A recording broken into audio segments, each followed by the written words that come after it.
तो कहानी की शुरुआत अमेरिकन सार्जेंट मैथ्यूज और उसके स्पॉटर सार्जेंट आइजैक को दिखाते हुए होती है। ये 2007 का वो समय था जब अमेरिका इराक से युद्ध जीत गया था। इसलिए अमेरिका के प्रेसिडेंट ने इराक में चल रहे पाइपलाइन कंस्ट्रक्शन को वापस से शुरू कर दिया था। लेकिन अभी भी इराक के कुछ आतंकवादी अमेरिकन को मार रहे थे। साथ ही इस पाइपलाइन साइट पर काम करने वाले लोगों को भी आतंकवादियों ने मार डाला था। इसलिए गवर्नमेंट ने साइट पर नए बिल्डर्स भेजने से पहले मैथ्यूज और आइजैक को आतंकवादियों को मारने के लिए भेजा था। यहाँ मैथ्यूज और आइजैक झाड़ियों और पत्थरों के पीछे छिपकर साइट पर नजर रख रहे होते हैं। इस तरह 20 घंटे बीत जाते हैं पर उन्हें वहाँ कोई भी दिखाई नहीं देता। तब मैथ्यूज आइजैक से कहता है, मुझे लगता है कि साइट पर कोई भी इराकी सैनिक नहीं बचा है। साथ ही वहाँ पर पड़ी बॉडीज को देखकर उसे लगता है कि इराकी सैनिक उनके लोगों को मारकर वहाँ से जा चुके हैं, इसलिए अब साइट पर कोई भी नहीं होगा। जिस पर आइजैक कहता है कि यहाँ दूर दूर तक किसी इराकी ग्रुप के होने का साइन नहीं है और हमारे सभी वर्कर्स को हेडशॉट देकर मारा है, जो कि इराक के प्रोफेशनल स्नाइपर जूबा का काम हो सकता है। लेकिन मैथ्यूज को लगता है कि कोई भी स्नाइपर 30 सेकंड के अंदर इतने लोगों को एक साथ नहीं मार सकता। जिसके बाद मैथ्यूज उस स्नाइपर का वेट करते करते थक जाता है, इसलिए वो आइजैक से कवर करने का कहकर नीचे चेक करने के लिए चला जाता है। तब आइजैक बताता है कि मेरे स्कोप में क्लियर दिखाई नहीं दे रहा है, जिस वजह से मैं तुम्हें कवर नहीं कर पाऊंगा। जिस पर मैथ्यूज उसका मजाक उड़ाते हुए अपनी गन बदलने का कहता है, पर ये गन आइजैक के लिए बहुत कीमती थी क्योंकि ये उसके मरे हुए साथी की गन थी। इधर मैथ्यूज देखता है कि सभी लोग हेडशॉट से मरे हैं, इसलिए उसे आइजैक की बातों पर विश्वास हो जाता है कि जूबा ने ही सबको मारा है। इसके बाद मैथ्यूज साइट के बीचों बीच जाता है ताकि वो पता लगा सके कि जूबा ने किस जगह पर छुपकर लोगों को शूट किया था। लेकिन आइजैक उसे पीछे हटने के लिए कहता है क्योंकि उसे शक था कि जूबा अभी भी कहीं छुपा हुआ है। तभी अचानक से कोई मैथ्यूज के ऊपर शूट कर देता है, जिससे वो जमीन पर गिर जाता है। ये देख आइजैक गोलियों से बचते हुए अपने पार्टनर को बचाने जाता है, पर तभी स्नाइपर आइजैक के पैर में गोली मार देता, जिससे वो भी घायल हो जाता है। इसलिए वो अपनी जान बचाने के लिए एक टूटी हुई दीवार के पीछे छिप जाता है। यहाँ आइजैक मैथ्यूज से कहता है कि अगर तुम हिले तो वो तुम्हें शूट कर देगा, इसलिए चुपचाप मरने का नाटक करते रहो। जिस पर मैथ्यूज उसे जल्द से जल्द बैकअप बुलाने का कहता है। यहाँ आइजैक के पैर में गोली लगने की वजह से काफी खून बह रहा था, इसलिए वो उसे रोकने के लिए एक बेल्ट बांधता है। जिसके बाद वो आर्मी बेस में कांटेक्ट करने के लिए अपना रेडियो बैग उठाता है, लेकिन वो देखता है कि उसका रेडियो खराब हो चुका है और उसे चेक करने पर पता चलता है कि स्नाइपर ने रेडियो के एंटेना में गोली मारकर उसे खराब कर दिया है। इसी दौरान मैथ्यूज आइजैक से स्नाइपर का पता लगाने का कहता है ताकि वो उस पर निशाना साध सके। जिस पर आइजैक चेतावनी देते हुए कहता है कि स्नाइपर हर एक मूवमेंट नोटिस कर रहा है और अगर तुमने कुछ भी करने की कोशिश की तो वो तुम्हें शूट कर देगा। यहाँ आइजैक अपने चाकू से दीवार में छेद बनाने की कोशिश करता है ताकि वो अपने स्कोप से स्नाइपर को देख सके, लेकिन तभी दीवार के पत्थर गिर जाते हैं, जिससे उसके हाथ में चोट लग जाती है। इधर मैथ्यूज अपनी राइफल तक पहुंचने की कोशिश करता है, लेकिन ज्यादा खून बह जाने के कारण वो वहीं पर बेहोश हो जाता है। दूसरी तरफ आइजैक एक ब्लेड से अपने पैर में लगी गोली को निकालता है, जिससे उसे काफी दर्द होता है, पर वो किसी तरह गोली निकालकर अपने घाव पर पट्टी बांध लेता है, लेकिन वो दर्द के कारण बेहोश हो जाता है। कुछ समय बाद जब आइजैक जागता है तो उसे अपने ईयरपीस से एक अजीब आवाज सुनाई देती है, जिसे चेक करने पर उसे पता चलता है कि ये आवाज उनके बेस के ऑफिसर की है। इसलिए वो तुरंत उन्हें हेल्प के लिए बुलाता है, पर वो ऑफिसर आइजैक से अजीबोगरीब सवाल पूछने लगता है, जिससे आइजैक को शक होता है। तभी ऑफिसर कहता है कि हमें तुम्हारी लोकेशन नहीं दिख रही है, इसलिए तुम्हें खड़े होकर हवा में फायर करना होगा ताकि हम हेलीकॉप्टर्स को तुम्हारे पास ला सके। जिस पर आइजैक कहता है कि ये हमारे प्रोटोकॉल के खिलाफ है और ऐसा करने पर हमें खतरा हो सकता है। जिसके बाद आइजैक उस ऑफिसर की बातों को ध्यान से सुनता है। तब उसे पता चलता है कि वो जिस ऑफिसर से बात कर रहा है उसका अमेरिकी एक्सेंट नहीं है, जिससे आइजैक समझ जाता है कि स्नाइपर जूबा ने उसके रेडियो को हैक किया है और उससे ऑफिसर बनकर बात कर रहा है, इसलिए अब आइजैक उसकी बातों में नहीं आता है। तभी जूबा उससे सवाल पूछना शुरू करता है और कहता है कि मैं तुम्हें अच्छे से जानना चाहता हूँ। इधर आइजैक फिर से अपने रेडियो को सही करने की कोशिश करता है, लेकिन वो अभी भी काम नहीं कर रहा था। इसी दौरान जूबा बार बार आइजैक से फालतू सवाल पूछता है, जिस पर आइजैक उससे बात करने से इनकार कर देता है। तब जूबा कहता है कि अगर तुमने मुझसे बात नहीं की तो मैं तुम्हारे घायल साथी को गोली मार दूंगा।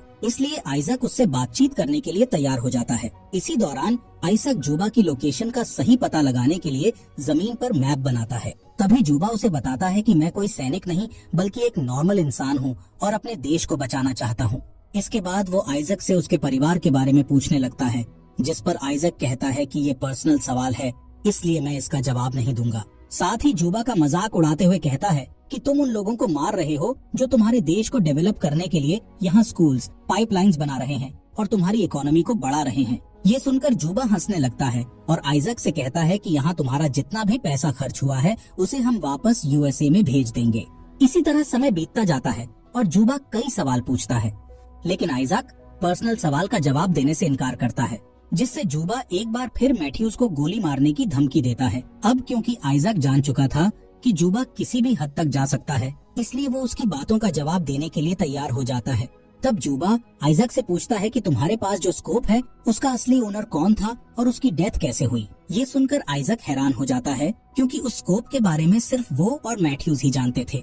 यहाँ आइजैक समझ जाता है कि वो और मैथ्यूज जब से यहाँ पर आए हैं तब से ही जुबा उनकी बातचीत सुन रहा था। इसी बीच आइजैक अपने स्कोप का यूज करके आसपास देखने लगता है। तब वो नोटिस करता है कि एक डेड बॉडी के पास रेडियो पड़ा हुआ है। इसलिए आइजैक उस रेडियो को उठाने के लिए दीवार के किनारे पर जाता है और एक लकड़ी से उसे उठाने की कोशिश करता है, लेकिन वो उस रेडियो तक नहीं पहुंच पाता। इसके बाद आइजैक को प्यास लगती है तो वो अपनी बोतल से पानी पीने की कोशिश करता है, लेकिन तभी वो देखता है कि उसकी बोतल में एक छेद है, जिस वजह से उसका पूरा पानी खत्म हो चुका है। जिस पर जुबा उसे बताता है कि मैंने जानबूझकर तुम्हारी बोतल पर शूट किया था ताकि तुम प्यास से मर जाओ, और तुम्हारे एंटेना पर भी शूट किया जिससे तुम कोई भी हेल्प ना बुला सको। इसके अलावा वो बताता है कि तुम्हारी मौत अचानक से नहीं बल्कि धीरे धीरे हो, इसलिए मैंने तुम्हारे पैर पर गोली मारी थी। तभी आइजैक की नजर उस गोली पर पड़ती है जो कि उसने अपने पैर से निकाली थी। आइजैक उस गोली को पास से देखता है और जुबा से पता लगाने की कोशिश करता है कि उसके पास किस मॉडल की गन है। साथ ही वो जुबा से कहता है कि तुम एक आतंकवादी हो, जिस पर जुबा हंसते हुए कहता है कि आतंकवादी मैं नहीं बल्कि तुम लोग हो, क्योंकि तुम हमारे देश में आकर हमसे लड़ाई कर रहे हो और हमारे लोगों को मार रहे हो। इसी बीच आइजैक अपनी कैलकुलेशन से पता कर लेता है कि जुबा कचरे के ढेर में छुपा हुआ है, इसलिए वो अपने स्कोप से उसे ढूंढने की कोशिश करता है। यहाँ आइजैक सोचता है कि जुबा इतनी गर्मी में काफी लंबे समय से कचरे में छुपा हुआ है, इसका मतलब है कि वो बहुत ही प्रोफेशनल शूटर है। जबकि जुबा कहता है कि मैं कोई स्नाइपर नहीं हूँ बल्कि एक नॉर्मल इंसान हूँ। जिस पर आइजैक कहता है कि तुम्हारे बोलने के एक्सेंट से लगता है कि तुम अमेरिकी सेना के ऑफिसर रह चुके हो और अब हमें धोखा देकर हमें मार रहे हो। तब जुबा बताता है कि ऐसा नहीं है, मैं सिर्फ उन लोगों को मारता हूँ जो हमारे लोगों पर पहले हमला करते हैं। यहाँ आइजैक उसे अपनी कहानी बताते हुए कहता है कि मैं जब छोटा था तब मेरी दोस्ती डीन से हुई थी, जो कि सबसे अच्छा इंसान था। फिर बड़े होकर हम दोनों ने एक साथ आर्मी ज्वाइन की। असल में आइजैक के पास जो स्कोप है वो उसके फ्रेंड डीन का है, जिसकी डेथ के बाद से ही वो उसे अपने साथ रखता है। खैर, तभी आइजैक की प्यास और थकान के कारण हालत खराब होने लगती है। तब जुबा उससे कहता है कि जब तुम मर जाओगे तब मैं तुम्हारी जीभ को काट कर तुम्हारी छाती पर रख दूंगा। जुबा की बातें सुनने के बाद आइजैक बेहोश हो जाता है। फिर जब उसे होश आता है तो वो अपनी राइफल पर जैकेट और हेलमेट लगाता है और जुबा को चकमा देने के लिए राइफल को दीवार के ऊपर लहराने लगता है, लेकिन जुबा उसके झांसे में नहीं आता। तभी गलती से आइजैक का हेलमेट दीवार के दूसरी तरफ गिर जाता है, इसलिए अब आइजैक अपने सिर की रक्षा नहीं कर सकता था, जिससे वो काफी उदास होता है। इसी तरह समय बीत जाता है पर आइजैक हार नहीं मानता, जिसके बाद वो जुबा की गोलियों से बचते हुए एक डेड बॉडी के पास जाता है और वहाँ से एक बैग और रेडियो उठाकर वापस दीवार के पीछे आ जाता है, जहाँ उसे बैग में पानी और कुछ कैंडी मिलती है जिसे वो तुरंत खा लेता है। लेकिन जब वो रेडियो को चेक करता है तो उसे पता चलता है कि वो रेडियो भी काम नहीं कर रहा है।